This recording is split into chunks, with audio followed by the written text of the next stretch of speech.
기자 수첩으로 가보죠. 오늘 뭐 가지고 오셨어요? 미국의 대학생 학자금 대출이 미국 경기 회복에 걸림돌이 될 거라고 우려가 커지고 있습니다. 미국 젊은이들 상황은 우리하고 비슷합니다. 그래요? 대학을 졸업했는데 취업이 쉽지 않아요. 그러니까 일단 대학이나 대학원에 등록해서 계속 다닙니다. 적을 두는군요. 예. 어디다. 근데 우리하고 비교하면 졸업하는 게 쉽지 않아요. 그렇죠. 그러니까 대학원을 다시 다닌다 하더라도 학위를 취득하려고 다니는 게 아닙니다. 그냥 다니는 거지. 아하. 예, 졸업이 어려우니까. 근데 뭐 부모들이 이렇게 먹여주고 보태주는 게 아니니까 결국 정부의 학자금 대출을 받아서 그걸로 생활비를 씁니다. 예. 그러니까 뭐 생활비라면 집세도 내고 교통비도 쓰고 뭐 휴대폰 비용도 하고 잡비로 쓰고 예. 실제로 학자금 대출의 절반 이상이 이런 돈으로 쓰일 거다. 그러니까 결국 언발의 오줌 누기라고 하는 거죠. 그게 또 나중에 빚이 되는 거니까. 예. 예. 학자금 대출이 생활비로 나가는 상황. 이거는 미국 경제 침체하고 어떻게 맞물려 돌아가는지 좀 살펴봐야겠어요. 예. 가장 심각한 문제는 채무 부담이 너무 빠르게 증가하고 있다라고 하는 겁니다. 1990년대로 들어서기 전에는 신용카드 대출과 자동차 구입 대출이 학자금 대출보다 훨씬 많았습니다. 그러나 이제는 학자금 대출이 더 많습니다. 연방 학자금 대출 규모가 1조 달러를 넘어섰다고 하니까요. 1조 달러. 예, 달러입니다. 와. 1조 달러. 대출자가 한 700만 명. 그리고 민간 학자금 대출까지 더하면 1조 2천억 달러 정도 될 거다라고 하는 거고요. 그래요. 빌릴 때는 쉬운데 갚을 때는 어렵습니다. 연방정부 학자금 융자 다이렉트론이라고 하는데 이 중에서 10명 가운데 4명꼴로는 돈을 못 갚고 있습니다. 예. 그러면 10명 가운데 4명은 돈을 못 갚고 6명은 돈을 갚느냐? 아닙니다. 아니에요. 10명 중 6명 중에 다시 2명은 아직 학교를 다니거나 졸업한 지 6개월이 채 안 돼서 아직은 대출금을 안 만기가 안 갚아도 된 되는. 거예요. 예. 이 사람들이 요 시점을 지나가면 이제 다 이쪽으로 계산이 그렇겠네요. 되겠죠. 예. 네. 사실 그 유예 기간이 끝나면 갚을 수 있는 사람보다는 못 갚는 사람이 훨씬 많습니다. 그다음에 학자금 대출로 빚이 커지니까 갚는 기간도 늘어나고 있습니다. 예. 보통 20년 정도 걸린다고 하죠.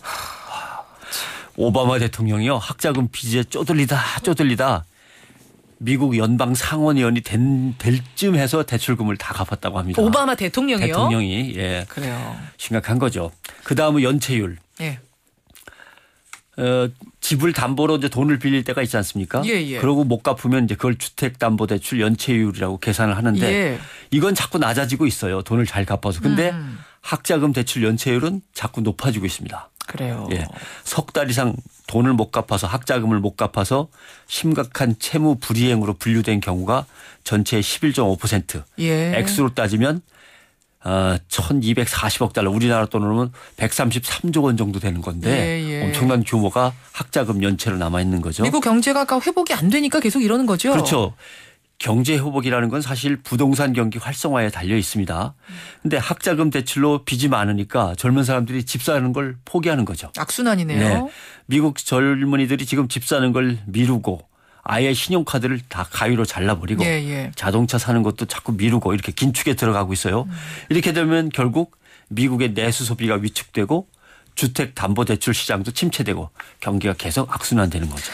그럼 왜 학자금 갚지 못하는 젊은이들이 늘어나는 건가? 지금 이제 경기 침체는 뭐 기본적으로 말씀하셨습니다만 예, 그렇습니다. 그 외에 또 어떤 이유가 있을까요? 뭐 경기 침체로 돈이 안 벌리고 경기 침체로 세금이 덜 거치니까 주 정부가 장학금과 보조금을 줄이는 거죠. 대학에 대해서. 그래요. 그 긴축에 들어가니까 또 가정마다 경기가 나쁘니까 벌이가 시원찮아요. 근데 학비 부담은 계속 커지니까 예. 주택을 담보로 대출을 받고 싶은데 부동산 침체 때문에 집값이 떨어져서 담보대출 받는 것도 시원찮습니다. 예. 그러니까 학자금 융자를 못 갚는 거죠. 결국 이것도 경기 침체가 이제 그렇습니다. 근본 문제라는 말씀이에요. 대학을 졸업하고 사회에 진출한 사람이 부부가 열심히 벌어서 세금 떼고 뭐 떼고 하면은 남은 돈의 3분의 1은 학자금 갚는 데 써야 된다고 그러죠. 그 정도 네, 상황. 심각합니다. 그리고 학자금 채무자는 또 문제가 생기는 게 주택 보유율이 36% 정도 낮습니다. 학자금 융자가 없는 사람보다. 왜냐하면 예. 학자금 대출을 안고서 사회생활을 시작하니까 내 집 마련이 힘들죠. 근데 주택 모기지 심사할 때 주택 사라고 돈 빌려줄 때 이렇게 심사할 때 보면 학자금 채무 기록을 봅니다. 야, 너 대학 다닐 때 돈 많이 얻었었구나. 안 돼. 라고 이제 끊어버리는 거죠. 그렇게. 예, 돈을 안 빌려주는 거죠. 아무튼 이렇게 하다 보니까 지금 대학 학자금은 계속 커지고 이자는 낮추고 싶은데도 미국 경제상 정부 재정상 낮추질 못하고 이 문제가 우리나라 가계부채처럼 경제의 뇌관이 되고 있는 거죠. 예. 우리나라 상황으로 한번 와볼까요? 우리나라 상황은 어떤가요? 우리나라는 이제 캠퍼스 푸어라는 말 쓰지 않습니까? 쓰죠. 예.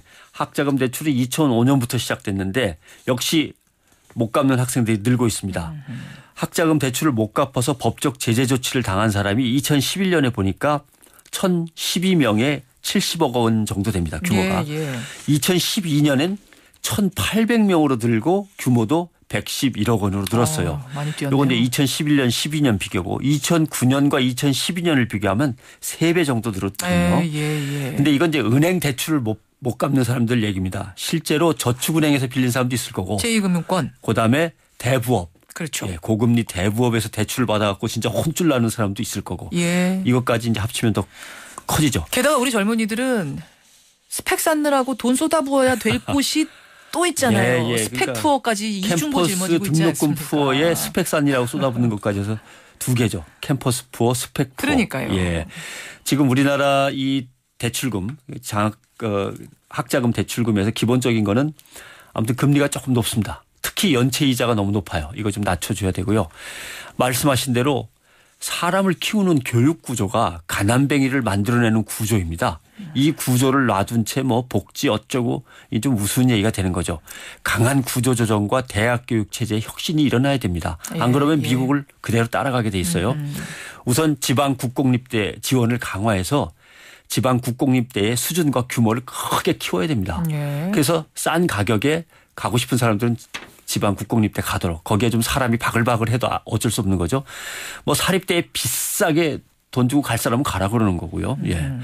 국공립대의 정원 규제를 좀 풀어줘야 되고 그러니까 비리투성이의 부실한 사학들은 또 빨리 정리를 해서 정부의 재정 허비를 갖다 막아야 되고 이런 것들을 빨리 진행해야 되는데 지금 정부는 혁신은 자꾸 피하려고 하고 규제 완화만 자꾸 하려고 해서 이런 것 정책 기조가 걱정이 되는 거죠. 변상욱 대기자 수고하셨습니다. 고맙습니다.